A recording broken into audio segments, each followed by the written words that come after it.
Hey, one more thing before you go. Food, something we need, something we love, sometimes we hate. It's a part of our society, part of our culture, in a way to survive and grow.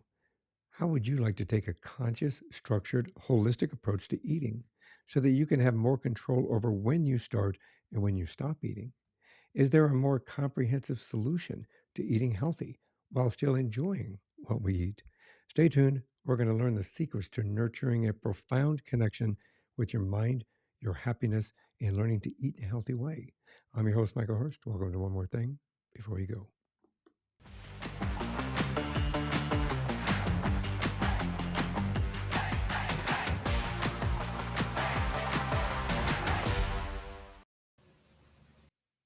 My guest in this episode is Shirley Billigmeier.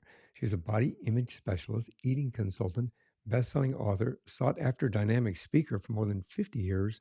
She has been helping women, men, and children resolve their issues with food and eating outside of any form of dieting. She plays a vital role in helping us to relearn how to love food and regain the joy of eating. Welcome to the show, Shirley. Thank you. It's great to be here. It's an amazing journey that you have gone through in your life story that has brought you to where you're at. I think what a wonderful opportunity for people to get a better understanding of our bodies and the food and the things that we put into them. You know, as we said right before we started shooting, I have a unique perspective from my own point of view. So I'm excited about this conversation. So thank you. You're welcome. I'm excited to share it. I like to start at the beginning. Can we start like where you grew up and what your family was like? Yes, I grew up in a small town just west of Minneapolis, and my father was an entrepreneur in the cattle industry. He created a building that was the first one like it in the United States, but he never patented because he really wanted people to learn from his mistakes. So we would have people come from all over the world just to learn from my father. And my mother was a teacher because she always felt that you needed to pass on information and help the next generation. So I had a real foundation of being an entrepreneur and a teacher. And my brother was a veterinarian, and he also went on to be a very entrepreneurial. He had an entrepreneurial spirit with the land, and he really enjoyed that. So that's kind of how my background established how I went out into the world. And my first introduction into the world was the University of Minnesota. That's where I received my undergraduate and graduate degrees. It's an amazing journey. I mean, what an opportunity for you to be, especially with somebody like your parents who are both entrepreneur and from an education perspective. It gave you insight on both sides, both creating your business as well as educating people. So how did both of those opportunities for you from both your parents coming from the entrepreneur and from the educational perspective, how did that help you to get where you're at today? What that did was, and I forgot to say also, they allowed me for total choice to really choose what I wanted to do when I went out into the world. And I think with all of that combined, it really helped me have a driving force to really make a difference in the world. You know, making a difference, I think, is a something that we all want to do. I mean, I created this podcast because I wanted to make a difference with people. I was a police officer because I wanted to make a difference with people. I think from your perspective, you had a personal journey with food, if I'm not mistaken, and that helped you drive you to kind of seek answers in regard to our relationship with food and how it pertains to our bodies. Is that correct? That's correct. When I was growing up, there would always be this kind of feeling inside of me like maybe I should be a little thinner. My parents never said anything about weight. That wasn't the issue. It's just I would feel it. I was a cheerleader, so I would feel, oh, if I just be a little bit thinner, maybe that would be better. And so I would probably go on this little diet or that diet, and but it never really worked. There was always that angst. So when I went on to college, to the University of Minnesota, I decided, I'm going to try to figure this out. So I thought, as a teacher, and that's what my degree was in, when I started teaching, I also noticed that there was this angst inside my students. I taught physical education and health. That's what my undergraduate and graduate degrees were in. And it just didn't seem like there was a real answer, because when I tried to put it on that achievement track, it just didn't work. Just like anything else, when you work harder, you put more time into it, it should get better. And somehow that just didn't work this time. So after I was done teaching, I taught for about 6 years, and I was going to start my family. And I thought, well, I'll just have an in-house studio. I had an exercise studio that I started, and I started asking people questions. And what I discovered was everybody had this angst, everybody had this frustration that I thought was just kind of common to me or some of my students, but it was absolutely in everybody's mind. So that's when I decided, okay, I'm either going to get a PhD and resolve this once and for all, or go on my own little path and discover it. Well, when I tried to cross fields back in the 70s, the colleges really didn't have that. Now they do it all the time. So when they didn't have it, I thought, I'm going to just work with researchers across the nation and in Canada. I also talked to some up there, and then talk to my students in my fitness class and just ask them just different questions. That was my impetus. I thought, all right, we need to understand boundaries. And there was one time I heard the word hunger, and that was my tipping point to think, oh, wait a minute, we're on the wrong track. Hunger is the start of our eating. It is a feeling inside of our body. And when I thought about an infant, because I had two children, they knew exactly when they were hungry. They knew exactly they wanted to start eating. They cried, they'd let me know. As they got a little bit older, they would just tell me. And the other interesting point was they knew exactly when to stop eating. And it wasn't anything I was saying. It was, and then I discovered that, oh, that hunger's gone away. They want to stop. And they had a really strong stop. They'd throw the food, they'd spit it, they'd close their little lips. And I thought, that's a strong message you're trying to tell me. You want to stop eating. And they could care less how big I was, what I would try to do. And they could care less about their own diaper size. They simply wanted to stop eating. There was the impetus for me to discover why we had lost those eating boundaries. So I worked with some top researchers across the US and in Canada, and the word hunger, when that hunger came up, that made sense to me because I understood infants, and we were given those gifts at birth. We knew when to start eating, we knew when to stop eating. And that's when I started really doing some research of my own angst. And that angst that I would feel, I thought, that's inside my gut. When I started listening to hunger, I thought, this angst is inside my gut. And that's when I was starting to work on the gut brain. And when I published my book back in 91, that wasn't even established in the medical community. It wasn't until the late 90s that Dr. Michael Gershon called it the enteric brain. So I was continuously working on how to calm that gut feel internally. And that's what started my journey to reconnect with those boundaries. Because what I figured out was once those eating boundaries are in place and you get eating in order where you eat when you're hungry and then you stop when you're no longer hungry, then what surfaces is life. And I always say, eating is simple. Life is complex, but we're spending all this time and energy into eating, and we're not spending it on living life. Our draining of our energy is coming from our head. That's all this angst and this worry that's surfacing. And therefore, I had to understand why there was that angst.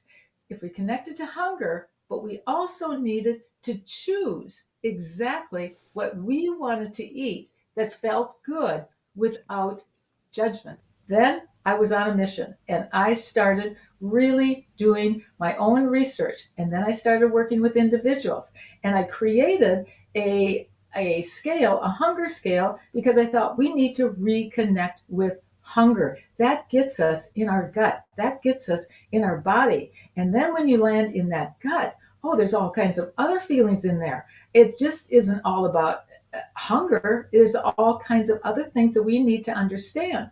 And many times, some of my students will say, well, I'm always hungry. And I said, not every feeling below the neck means hunger. So I started working with that. And once I created some tools, I thought people need to understand this. People need to know this. And that was the impetus for me to publish a book way back in 91 called Inner Eating, to free yourself forever from the tyranny of food. Eating was meant to give us pleasure. It was meant to give us energy. It was never meant to drain our energy. Something was out of order. And then my mission was to take out the interference so one's natural boundaries can surface. And that was the mission, because at that time, everybody was telling people what to eat, what not to eat. And I thought, if they're not connected to hunger, and I understood how important choice was, and if you don't own choice of what sustains your life, how can you be truly within your own life? So I knew that the answer came from hunger and total and complete choice of all foods. That was key. That was where I set out, and I just kept developing more and more tools. But I did this intuitively. I could feel it from within me. I knew exactly when I was working with someone what they needed to do next to move forward. So there's never a failure in this process. It's more about curiosity of what that message is. And let's understand what that message is. Because once they know, if they eat from the hunger scale, I have the scale that I've developed, and everybody knows if they're hungry or not. And I can say to the audience now, if they put their mind in their stomach and there was a hunger scale from 0 to 10, 0 meaning starved, 10 meaning stuffed, 5 the feeling of balance, which is the feeling of nothingness, which means hunger has gone away. If you were on that, if you thought about that scale from 0 to 10, 5 in the middle with a feeling of nothingness. And if you put your mind in your stomach in this moment, my guess is everybody out there can get a sense of what number they might be at. And what's fascinating is my clients, they'll get down to very precise. It's well, so I think I started at a 3.5. They get that precise because they become that aware. So that was the tool that I had in my first book. We're talking about food and overeating and the way that I mean, obviously, we look at America now, and in America, we are the most obese country in the world, and it's just a scientific fact. But we also have stuff like bulimia and anorexia and other food eating disorders. The same process that you're talking about, recognizing these factors, can that also help with somebody that's affected by like bulimia and anorexia? Yes, that's this process is the foundation to resolve all of those issues, because with an anorexic, they need to be comfortable with the start of eating. And usually they're not comfortable with that start of eating because they fear that if they start eating, they're going to keep eating. And in with a bulimic, they don't know how to stop, so then they throw it up because they want to feel their body again and not be stuffed. So all of it comes back to the original boundaries of your body. So whether they're anorexic or bulimic, and I usually take off all labels because it's all about understanding eating boundaries. And the anorexic, they've got to get comfortable, like I said, with starting to eat. But they also need to know that once they start, they can stop. And the person that keeps eating, the overweight, they have lost their feeling to be able to stop eating. So it all comes back to that original foundation of understanding your eating boundaries. Yeah, I think it's interesting when you look at the dynamics of food and how they play out. It's something that you said earlier in the conversation. I can relate to from one perspective.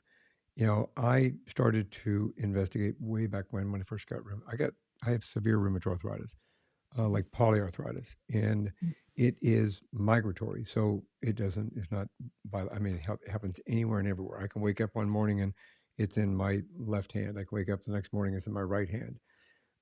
But when my journey started with this, the doctors wanted to put me on, like, well, I was on 9 different medications at one point in time. They put me on medications that literally they had to use another medication to get it out of my system. I took the opportunity to investigate food and how it played a factor in my healing.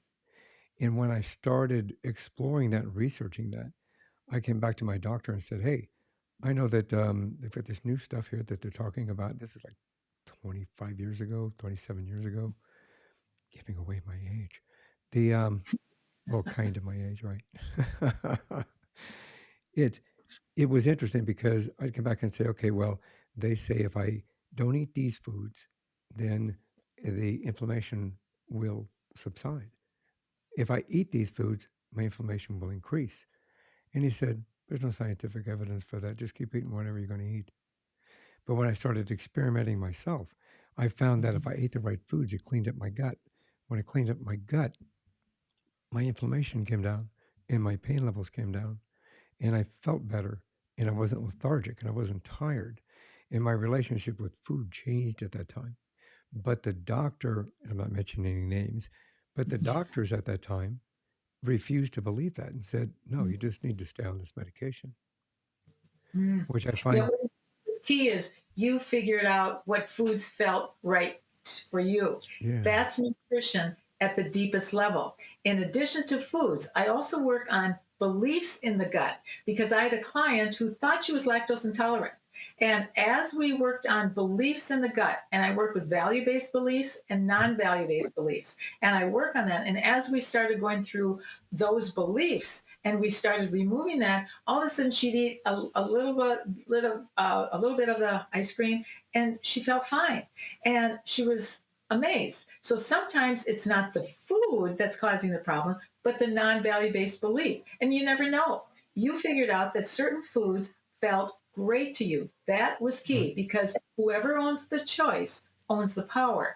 And that's why it's so key for me yeah, to guide the individual to surface what foods feel right for them. And they're the only ones that truly know what that body feels like. There's nobody else living in your body to be able to tell you how you feel. So it's really no, key to have this wisdom within your body. And the wisdom, the information that goes from the gut to the head is 9 to 1. So if we cut out listening to that body, we're cutting out 90% no, of our information. And that's really key. So people, when they go on this process, it's like sometimes it might be a belief. And I'll give you a couple examples. A non-value based belief would be you have to finish your food that's on the plate. Well, if your body says, I'm no longer hungry, you need to feel good stopping when your body says stop. Usually it's that 5 number where you don't want to be crowded. That's the feeling of balance. That means you're ready to move on into life and explore life.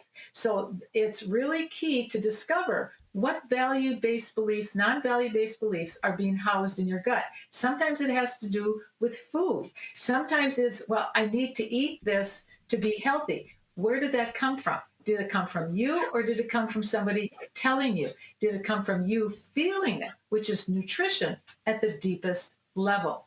Or did it come from somebody else telling you? And when I was doing a seminar one time, there was a young woman, and she says, you know what, this is now finally making sense because people told her she couldn't drink milk. That was, she was probably semi allergic to it, but she, because that wasn't her choice, she like dug in her heels and thought, I'm just going to drink it anyway. And she felt sick. So there was the opposite scenario of someone telling her what to do. Because I always say, you can't want a should.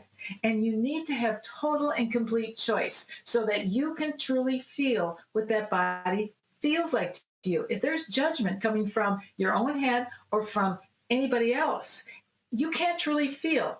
Are you feeling bad because you're eating what you think you shouldn't eat, or are you feeling bad because it's a bad reaction within your body? So the process is really being alert and really listening to what the body is telling you. But you first have to be aware of every time you eat. So I start this process because you really need to engage in your body, and you need to know that awareness that you're starting to eat. Because and I'll tell you what I have people do is sit, because how many times do you walk past a counter and you grab something to eat, or you're cleaning out the dishes and you plop something in your mouth?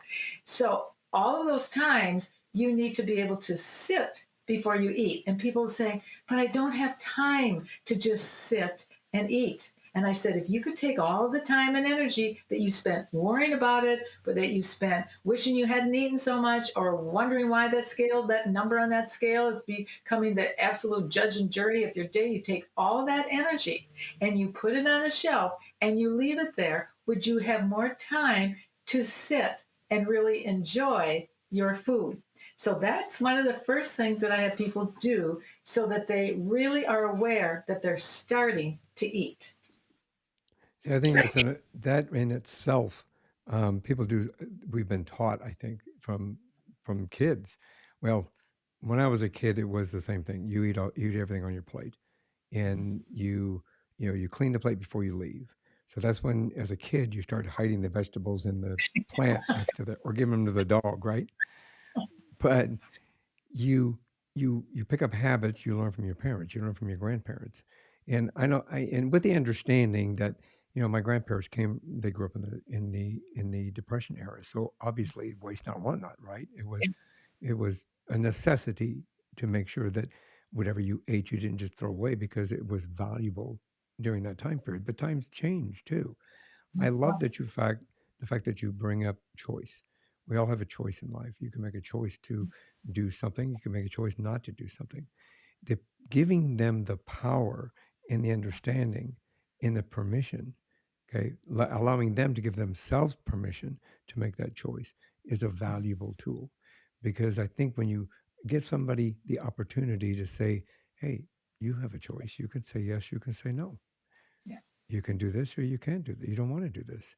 It becomes down to something very simple, and then that eventually becomes habit. An example, if I may, an example, my wife has had a journey with her food, and she used to stress eat, and to a point where it was unhealthy. And she has come around to finding that balance in her life, where now what she does, even if we go out to eat, she recognizes that she can cut that meal in half, and she immediately asks for a box and says, "I take this," and puts half of it in the box, and then takes that home with us, and she'll finish the meal there.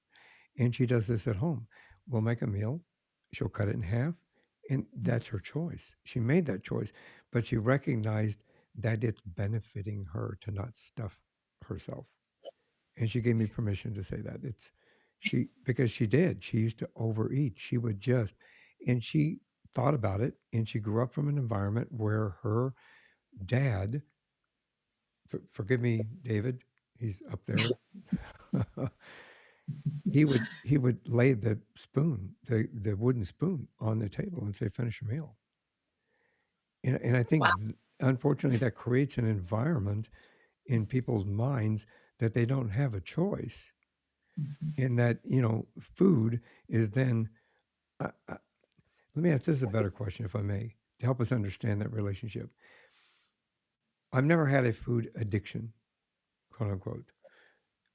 How d- how d- how do we recognize if we have an addiction to food for whatever reason, whether it be overeating, for example, or stress eating? Just thinking about that with my wife, with stress eating, or when you get angry, so you eat.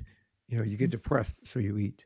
You get you get excited, so you eat. How does that play into this factor? How do we recognize those things? Okay, when you think of addiction, what is addiction? The unawareness of what you're starting and the inability to stop it. It's that unawareness of the start and the stop of an action. So when you are able to be aware and own the start of your eating, now you can own the stop. But this is where choice comes in, that's very, very crucial, because I always say you can't want a should. When we have had so many shoulds on us as to what we should eat, what we shouldn't eat, everything that we, in order to have our identity back again, choice of what sustains our life, we have that feeling that, okay, if I open up choice, I'm going to eat everything that's not healthy. That's because healthy eating has become the should. And I take off the shoulds, not because I don't understand nutrition, but because I understand it at a deeper level, that I want you to be able to want a should. I want that start and stop of eating, because once you own your start and your stop of eating out of respect to your body, and that's what my whole process is based on, choice of eating with respect to your body. You own that. Then the words addiction just don't exist, because you own your start and your stop, but it's out of respect. If you are trying to control your eating for fear and you're saying, I can't eat this, but I really want to, and then when you cross over that line, there's no stop. Because if you don't own your start, how are you ever going to own your stop? That's why choice is so key to understanding. And it's not that I, like I said, don't understand nutrition and all the different things that are out there, but your own body has this wisdom. But we need to access it again, and we need to take off the judgment, and we need to take off the interference so that we can access that choice out of respect to our body. It becomes a mutually respectful relationship with our food once we connect with the original boundaries of the body. And when you talked about stress, when you think about it, what is stress? It's a discomfort. How do you handle that discomfort? Well, it's really easy in the moment to handle it with food. It changes it in a nanosecond. It works. And I'm not going to tell you it doesn't. But then you have the extra drag of the extra food, and you never really connected to that discomfort in the gut. So this whole process is about uncovering all that discomfort and all that angst that's sitting in the gut. But as they work through my process, it becomes more of a curiosity of what message the body is sending you. And if it's something that you're really uncomfortable about that you can't change, let's say that you had a death in the family or whatever, we have 4 other pleasure senses that were meant to help us soften the feeling. We have sight, we have sound, we have touch, we have smell. Those pleasure senses are within our use every second of every day. They were meant to be used for handling discomfort in the gut. We were never meant to handle discomfort with taste. Taste had very, very specific boundaries. It had a really strong reason why you started to eat, why you stopped eating. Very, very strong boundaries. That's why you have unlimited use of all those other pleasure senses. And what is really exciting in the process is once we put taste in order, it's amazing how much pleasure is added into one's life because taste actually blocks our ability. And I'll give you an example of a client that I worked with. He would come to me, he said, I've got this now, what I know that you start when you're hungry, you stop when you're no longer hungry. And he said, but what about that time? It's like 2 o'clock in the afternoon. And I know I've had lunch. I know I'm not hungry. However, I will eat. It's like it's stuck in stone. I said, okay, let's just, for this moment, let's just put eating on the shelf. Let's just say it doesn't exist for this moment. Tell me what you could do in that moment. And he looked at me with this blank look. He said, Shirley, I'm a CEO of a company. I don't even have a simple answer for this. I said, exactly, because eating buried your creative mind to access all of the other pleasure senses. So I said, now we need to start brainstorming and start surfacing what you could possibly do in that moment. Because in that moment, to unpack that desire to eat when you're not hungry, there's a lot of information. I just look at that as there's a ton of information there. So we put eating on the side, and I started thinking. I asking him, what would you do? He said, okay, well, let me think. I could look out the window. I could take a break. I could walk down the hall. I could call a friend. All of a sudden, it was list after list after list. I said, now your creative mind surfaced. So in that moment, now I would have them list different things because you need that concrete list because that desire to eat, when it's out of order, it's really strong. The need to eat, because that is a connection to your core and you need to understand why that's there. So that's all part of the process. But it deals with everything that has to do with anxiety. You call it stress. I call it discomfort. And eventually it becomes a curiosity of a message. Well, I can respect all of that. It's something that it's a learning process, and I think, again, from society and culture, we've all been taught certain ways, but we have the ability to, if I can say this, we have the ability to kind of find ourselves and tune into our bodies. Because once you tune, and I can attest this to my own journey. once you tune into your body and you start listening to your body will tell you what's good and what's not. If I eat something I'm not supposed to eat because it makes me inflamed or it gives me pain, then my body yells at me and said, "Don't do that." you know. But at the same time, it gives us an opportunity that we can also enjoy. We don't have to say, "I can't touch that piece of food. I'm not allowed to have that piece of food or that dish or that dessert or that something." You can still enjoy it, but once you have the choice, you have control over how you enjoy it. And believe it or not, my wife can attest to this. Believe it or not, the food tastes better because you're not just eating blindly or for another reason. You're eating and you can actually understand the food and taste the food. I sound like a That's food interesting. critic. Yeah. Right. It's interesting that you say that because that's what surfaces immediately, like within 1 week of doing the process, is like, oh my word, I could actually taste the food. I was sitting down and I was tasting it because now you're engaged. You have the right to eat it. You truly have the Yeah, right to choose what you want to eat that feels good to you. Now your taste buds sharpen. Like I had one person say, in the first week, I noticed I was seasoning way too heavy.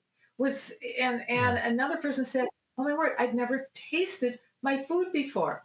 And I had another client said, "My wife is excited because I'm talking about what the food tastes like, and she spent all that time cooking it, and now I'm really enjoying it." So there's so mm, that's I just get excited about that because that's what this process is all about. yeah, It's not about deprivation or denial. It's about abundance and reconnecting to those original boundaries, putting it in order. Because eating is simple. We all know how to chew, eat, and swallow. Eating is simple. It's life that's complicated, but yeah, we spend so much energy over into eating that we bury our life. So once I can get that in order, eating in order, life surfaces, and now we can learn and grow. Now we get messages from the body. What do we need to do? That guidepost, and that's another thing. A lot of my clients, they said, "I never had a guidepost before. Now I have a guidepost. What feels yeah. right for me. Now I understand it." And we're all given these gifts at birth. We just stopped listening. Yeah, unfortunately, I think society has geared it that way. That's why I'll probably get in trouble for this. That's why there's a bazillion commercials from McDonald's and Wendy's and for uh, Kentucky Fried Chicken and Popeye's Chicken, and I mean you get slammed with fast food, fast food, fast food, fast food, fast food.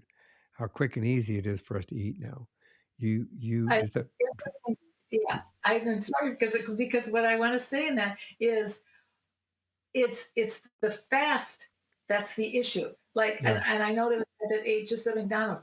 Wherever you want to eat, you want to eat McDonald's, you want to eat beef, that doesn't matter.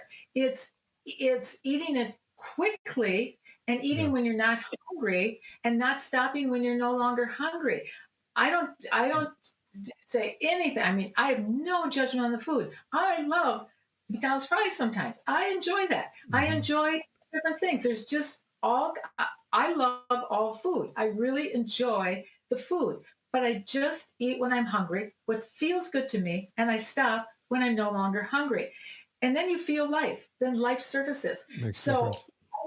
that is huge. It's a huge difference. So I always want to have people feel comfortable eating, and that's why they need to be really connected to their own boundaries Yeah, because and it's so key to understand because they'll blame the food and it's not the food, it's the fast, the unawareness, the quickness, the not feeling like you have the right to eat. Some people eat things that they think they shouldn't eat because they eat it fast because they think somehow that the body's not going to know. I don't know. So it's key to understand there's nothing wrong with food. And what happens is somebody said, "Well, it isn't like if the strawberry's got all those chemicals in or whatever." And I say, what happens is the body isn't fooled, and the scientists all try to trick it. But if you're really connected to your hunger, you can tell if that strawberry really tastes like a strawberry because yeah, eventually you don't want to eat things unless it really tastes like what it's supposed to taste like. So I work from the inside out to change the world. And when you think about it, all of that taste once, and that's why chefs love me, because they said, oh, finally, somebody is having people really focus on the taste. They spend all this time creating these wonderful dishes, and Mm, people gobble it down instead of really tasting it. yeah. So taste is a boundary. And when you really taste food, you don't need a lot. And there was one interesting client that she said, you've got to meet my stepfather. He lives your process. You got to go out to lunch with him. I said, great, I'm in. So we went there. He ordered a cup of soup and something else, and they brought out a bowl. And he said, no. He said, I ordered a cup. And she said, oh, you're right. We won't charge you. He said, that's not the point. It doesn't look appetizing to me. I wanted a cup. The bowl looked like too much. So he really wanted the cup of soup and savor it. And I remember being in France one time, and it was at a McDonald's, and they literally had like a little suite, and everybody was sitting with their food. Nobody was up and running, and now I think it's starting to change. It's the up and running and fusing eating with your movement. I really separate out your eating and your movement in life, which is why I have people sit, so that they aren't fusing it with life. So we can really figure out, where are you using it in life? And sometimes people will get into their movement in life, and all of a sudden there's this desire to eat because they've used it to keep themselves moving. Yeah. Or use it to, they feel a little discomfort in their movement, so they eat, so they keep feeling good while they're moving. So there's all kinds of reasons, and we just dissect that whole thing so that there isn't any unknowns. There isn't any frustration in why you have that desire to eat when you're not hungry. That's what's key. That's what this whole process is about. Well, I think it's like you say, it's tuning into your body. You create the opportunity for us to tune into our body and listen, actually listen to our body, which is very, very, very important for you to listen to your body, because sometimes we crush that down and we don't listen to it. And when we don't listen to it, then bad things happen. Yeah. So it, That's why when, teaches us how to listen to our body and tune into it. yeah. People will say, well, because they'll eat when they're driving. I say, okay, you need to focus on one thing. It's probably not going to be the taste. It's probably going to be where you're driving. So that's another thing where you're actually sitting, but you're moving. So I always say you have to sit and not be in a car driving. Take the time to stop and really enjoy the taste. The And meal. then I want to talk about a little bit of that waste, because that comes up all the time, and it comes up from our parents. It's passed on through generations, and it was an interesting discussion with my son, because we were raised with choice and respect, and listen to your body, and he said, it's interesting, people talk about waste. He said, I look at waste is, if you eat it and you're not hungry, you're wasting the good feel of your body when you're done eating. So it's a whole different concept of understanding waste.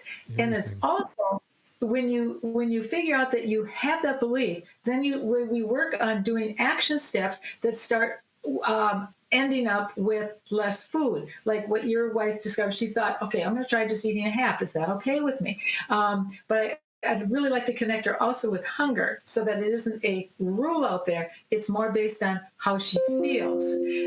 So that's really key. But the waste, and think about this, if people would continuously work on eating only what their body needs, then they only purchase what they believe they need. And we have storage bins. If you want to store in the bins. You don't need to store in your body, because that's what I call fat is storage. It's stored information, but it's not. It's puts a weight on our body. What was storage for? It was for a famine. And as of yet, I haven't heard of one coming. So we don't need to store that food in our body. We simply don't need to. If you want to store up food for whatever, we have now refrigerators, freezers. We have all kinds of things where you can store the food. But many of my clients will say, if you look to my pantry, you think I was getting ready for a famine.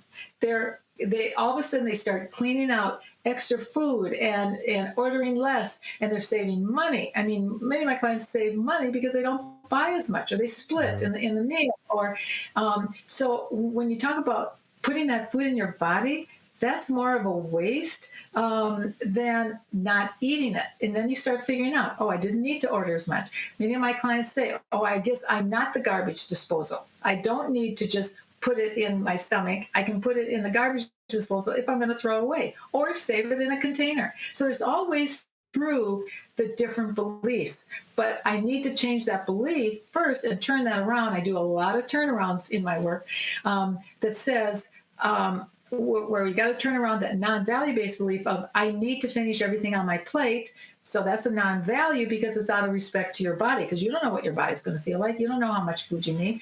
2, I will respect my body and I will stop when I'm no longer hungry. Which is a brilliant way to connect with yourself and to make yourself. You will turn your environment into a more happy place to be. All of those tools, all of those methodologies, all those opportunities can be found on your website, and you have a course. Can you tell us a little bit about both of those in your book? Yeah, it's a 3-month course. They also get the book for that course, but the course has over 60 videos along with handouts, detailed handouts. I mean, I'm truly a teacher at heart. I didn't want to miss one single point of understanding this process. And I go through this with the person. I'm coaching them one-on-one. There's checkpoints at every point so that I really know that they understand, like the notations in this recording card that I have. This basically becomes a picture of the soul. And so that they really have zero frustration as they're moving through the process. I want them to feel that internal calm and understand all those messages that are coming up from the body. So it's a 3-month intense course that I teach. And that course is with them. Like I said, I love being able to create the course because I have to repeat myself so many times, because as you go through the layers, it's almost like it's new information every time. And then they go through and they listen to those videos. So I can move the person along better and more efficiently with this online course, which is really exciting for me to create because it's in me to be a teacher, to really have them understand. And I love that. And how can they find you? Where are you at? What website? My website is Energetics, and I need to spell that because I created this name years and years ago. Now I got people using it, but my name is registered. But it's spelled INNERGETICS, energetics.com. And in there, you will discover that if you want to take the course, you set up a time with me to talk for about a half an hour, free consultation, because I really want you to understand what's involved before you make the commitment. So if you go into that website, there'll be a place for you to schedule a half an hour call. I'd be more than happy to tell you a little bit more about it. And so you can decide then, because everything is about choice. There's no pressure there, because I need to know that you are choosing to do the course, because choice is your identity. It's amazing. And I'll make sure that there are links to that website and availability for them to get in contact with you in the show notes so that it'll be easy. You just have to click on the link and it'll take them right to it. So I really appreciate it. What an amazing journey and a life story that you've got behind you and one that's in front of you. So thank you very much for bringing this to us. Thank you for sharing that journey with me and with my audience. I also have to thank you for giving back to the world in what you do, because this is an amazing opportunity for each and every one of us to be able to understand how to tune into our body and start listening to it. So thank you. You're certainly welcome. It was a joy to be able to share it again. I love it. This is you have created. I love what you've created. And I think everybody needs to check it out. So please just follow the link, get the book, follow the link, get the consultation. Just do it. I will say this is one more thing before you go. Do you have any words of wisdom you can share before we leave? Energetics is all about, and I love my tagline, it's recapturing the forgotten joy of eating while living in a body you love living in. That's amazing. Amazing words of wisdom. Thank you very much for sharing that again. I really appreciate it. Thank you for being on the show. I look forward to having another conversation with you down the road. And for everybody else out there listening and watching, thank you for being part of One More Thing Before You Go. Please like, subscribe, and pass it on. And one more thing before you all go. Have a great day. Have a great week, and thanks for listening. Thanks for listening to this episode of One More Thing Before You Go. Check out our website at beforeyougopodcast.com. You can find us as well as subscribe to the program and rate us on your favorite podcast listening platform.